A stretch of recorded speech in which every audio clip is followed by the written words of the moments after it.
परमात्मा के और आत्मा के स्वरूप की जो लीला हुई इस संसार के अंदर, आपसी धनी धनी रे सब कोई कहते आगमी करते पुकार, सो सत वाणी आए मिली सब आए करो दीदार।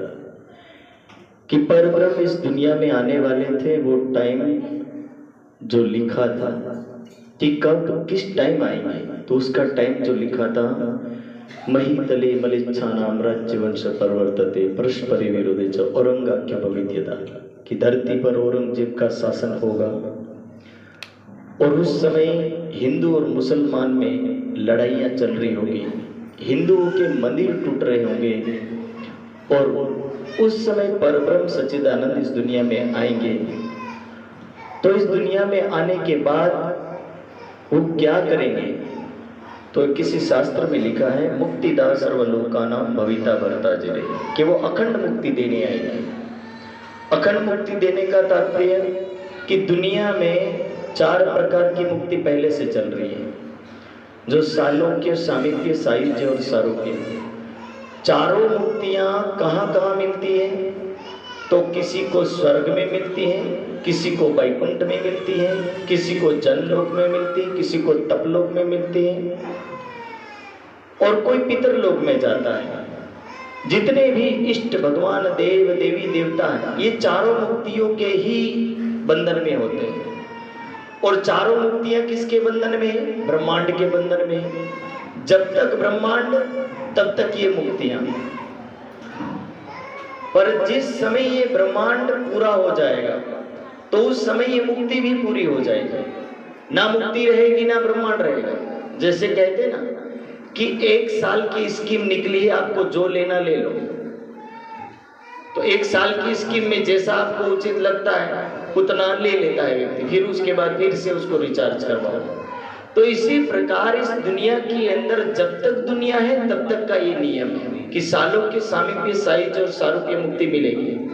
लेकिन मुक्ति किसको और किसको नहीं मिलनी, तो कि मुक्ति उसी को मिलेगी जो कर्म सिद्धांत में सबसे आगे होगा, जो पुण्य के मार्ग में सबसे आगे होगा, अच्छे कर्मों को करने में सबसे आगे होगा।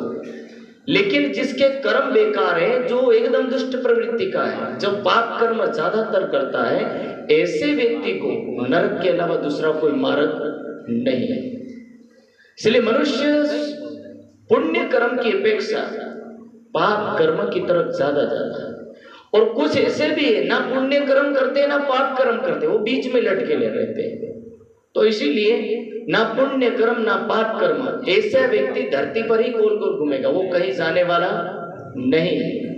और रही बात इस दुनिया के से परे जाने की, जिसको बोलते हैं अखंड मुक्ति, जो 5वें नंबर की, जिसको परमात्मा ने स्वयं आकर के कहा कि मैं सारी सृष्टि के जीवों को अखंड मुक्ति दूंगा। पर यह मुक्ति कब मिलेगी और कैसे मिलेगी, तब यहां पर एक प्रसंग आता है, केम जीव आगे उदरिया जेने हता कर्म ना जाल, कि ब्रह्मांड के जीव भवसागर के ब्रह्मांड को पार करके कैसे जा सकते हैं, तो कि जेने गुरुगम ज्यारे आवे, कि જ્યારે એને સદગુરુની ઓળખ થઈ, જ્યારે પરમાત્માની ઓળખ થઈ, અને જ્યારે પરમાત્માની ઓળખ થઈ, પરમાત્માને એને સર્વે સર્વા માનીને ભક્તિ કરી, એને ભજ્યો। જે વ્યક્તિ પરમાત્માને સર્વસ્વ સમર્પણ કરશે, જેને ગુરુગમ જ્યારે આવી તે છૂટ્યા તત્કાલ, એવા વ્યક્તિ આ ભવસાગરના બંધનથી મુક્ત થાય, બાકી બીજા કોઈ બંધનથી મુક્ત થઈ શકે નહીં। એટલે આ દુનિયાના દૈવિક શક્તિના જેટલા પણ સુખમય સ્થાન કે લોક છે એ ત્યાં સુધી જરૂરી છે જ્યાં સુધી બ્રહ્માંડ છે।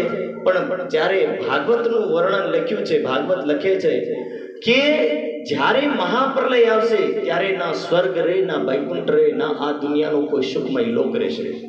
જ્યારે સુખમય લોક એક પણ નહીં રહે, તો વિચાર કરો કે જે વ્યક્તિ સુખમય લોકોની ઈચ્છા રાખીને ભક્તિ કરે।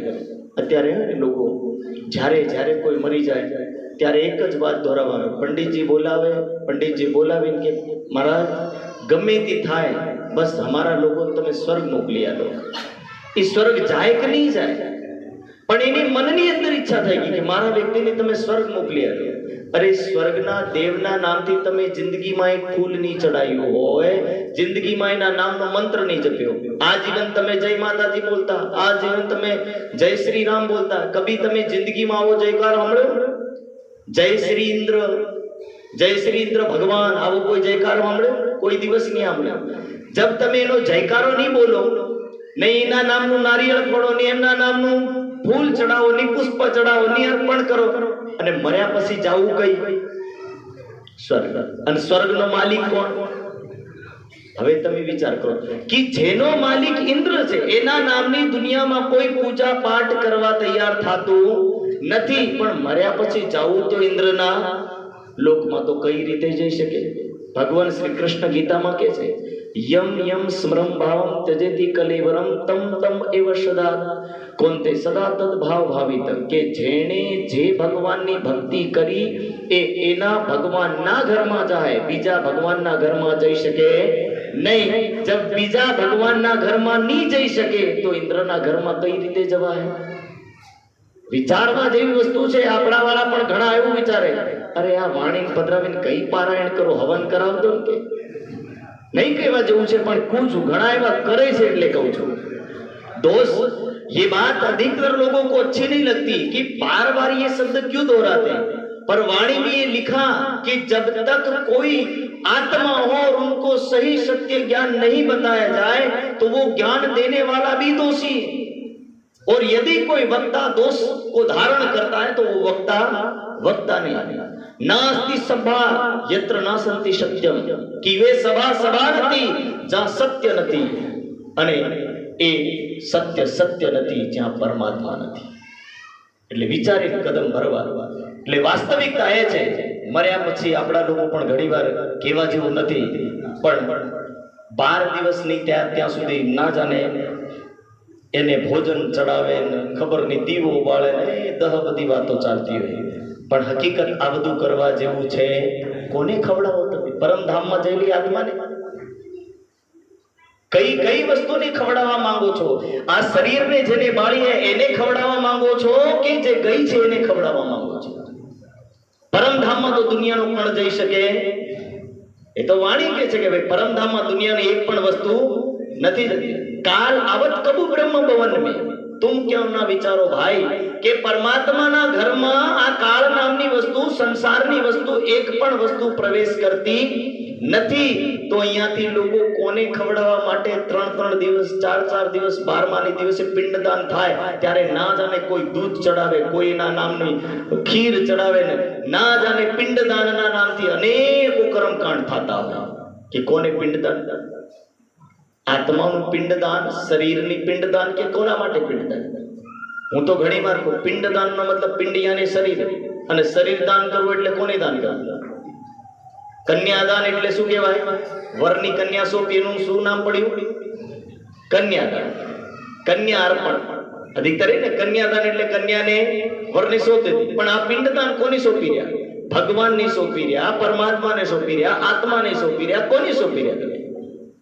કોઈની સમજણ નથી પડતી. જ્યારે કોઈ કર્મ કરે, એટલે વાણીમાં લખ્યું क्यों फेंके मुर्दे दुनिया में? भाई वाणी का प्रश्न છે કે દુનિયામાં મુર્દા નામની વસ્તુ ક્યારે જાગૃત થાય? જે આવા કર્મ કરે તમામ વ્યક્તિ મુર્દા સમાન છે. જેની આ સમજણ નથી પડતી કે કયા કર્મ કરવા ને કયા નહીં કરવા. ઘણીવાર 12મું થાય ને ત્યારે લોકો કે મહારાજ પ્રવચન કરજો, આવો કોઈ પ્રવચન કરજો જેનાથી લોકોને જાગૃતિ થઈ જાય. જ્યારે દુઃખની ઘડી હોય ત્યારે ના બોલાય છે. એ વાત તમને તમામ લોકોને કહી દઉં, કોઈ બી વક્તા તે ટાઈમમાં કઈ બોલી શકે? કેમ કે જેના ઘરમાં જે ઘટિત થઈ ગયું એના પછી કે તું આ ન કરે તો એનો સાઈડ ઇફેક્ટ પડે, એની ઉપર આફત આવી જાય, ત્યારે આવા પ્રવચન કરાય નહીં. પણ અત્યારે હું તમને એટલા માટે સમજાવું કે મર્યા પછી કોઈ વ્યક્તિ એના નામનું ભોજન ચડાવતો, એ પહેલે દિવસથી કોઈ લાસ્ટ દિવસ સુધી છે, એ 12મા દિવસથી હોય કે પહેલા દિવસથી, એના નામનું ભોજન મૂકે, ગમે તે મૂકે, મુકાય જ નહીં પહેલી વાર. કારણ કે તમને ખબર છે, બળ્યા પછી કોઈ બી તત્વ તમારું ભોજન ખાવા આવે. શરીર કોઈ બળ્યા પછી રખોડી થોડી ઉડીને ખાવા આવવાની છે, એ ખાવાની આવે ને આત્મા ગઈ ખાઈ નહીં શકે, કારણ કે સૂક્ષ્મ છે. અને જો તમે આત્માની પાછી બોલાવો આ દુનિયામાં તો આપણો નિજારા સંપ્રદાયનો ધર્મ ક્યાં રહે? આપણો ધર્મ ત્યાં તૂટી જાય સાહેબ કે જ્યારે આપણે બોલીએ કે આત્માની પાછી વાળી લાવો, આપણે એક તરફ કહીએ કે જ્યારે શરીર છૂટે ત્યારે આત્મા પન્નાજી દરબારમાં કે પરમધામમાં જઈને એ આત્મા ટકે. રાજ્યના ચરણોમાં જઈને વિરાજમાન થાય તો રાજ્યના ચરણોમાંથી શું આત્મા પાછી ખાવા આવે? એક તરફ શાસ્ત્રમાં લખ્યું, વાણીમાં લખ્યું કે આત્મા 3 ગુણ અને 5 તત્વના બંધનથી પરે છે. તો 5 તત્વનું જે વસ્તુ બનેલી છે એને કોઈ આત્મા ખાવા આવે અને જે મૂકવું હોય તો હજી મૂકજો, બાકી આપણે કઈ કહેવાય નહીં. પણ એ આ વસ્તુ તમને સમજાવવા માંગુ કે દુનિયામાં બીતક સાંભળો, ગમે તે સાંભળો, એટલે વાણીના આ સિદ્ધાંત અને વાણીની આ વાતો કે બીતકનો મતલબ કે તમે આ દુનિયાના ભવસાગર રૂપી સંસારથી જાગૃત થઈને પરમધામ જઈ શકો. રાજ્ય આપણને અખંડ મુક્તિ માટે લઈને આવ્યા, અખંડ મુક્તિ આ દુનિયાના જીવો માટે અપાવવા માટે લઈને આવ્યા. આપણે અખંડ મુક્તિ આપવા માટે આવ્યા. એ અખંડ મુક્તિ આપવાનું તો દૂરની વાત, એ સ્વર્ગના ઇન્દ્રની પાસે મોકલવાનું શરૂ કરી દીધું. લોકો શું કરી રહ્યા? મંત્ર ફૂકીને આત્માઓને ઇન્દ્રને ઘેર મોકલવાની કોશિશ કરી રહ્યા, પણ એ કોઈ એ નહીં કહેતી કોઈને એની આત્માને તમે પરમધામ મોકલો. जबकि राजी तो ये कह रहे क्या देखी रही हम दुनिया जो इनको ना करूं अखंड, કે હમ તો દુનિયામાં અખંડ કરવા માટે આખા દુનિયાના જીવોને અખંડ કરવા માટે પધાર્યા હોય, પણ જે સ્વયં અખંડ કરવા વાળા અહીંયા આયા ઈ સ્વર્ગમાં જઈને અખંડ થવા માંગે તો આનું આ જ્ઞાન કહેવાય કે જ્ઞાન કહેવાય? બોલો શ્રી પ્રાણનાથ. આનું નામ અજ્ઞાનતા છે.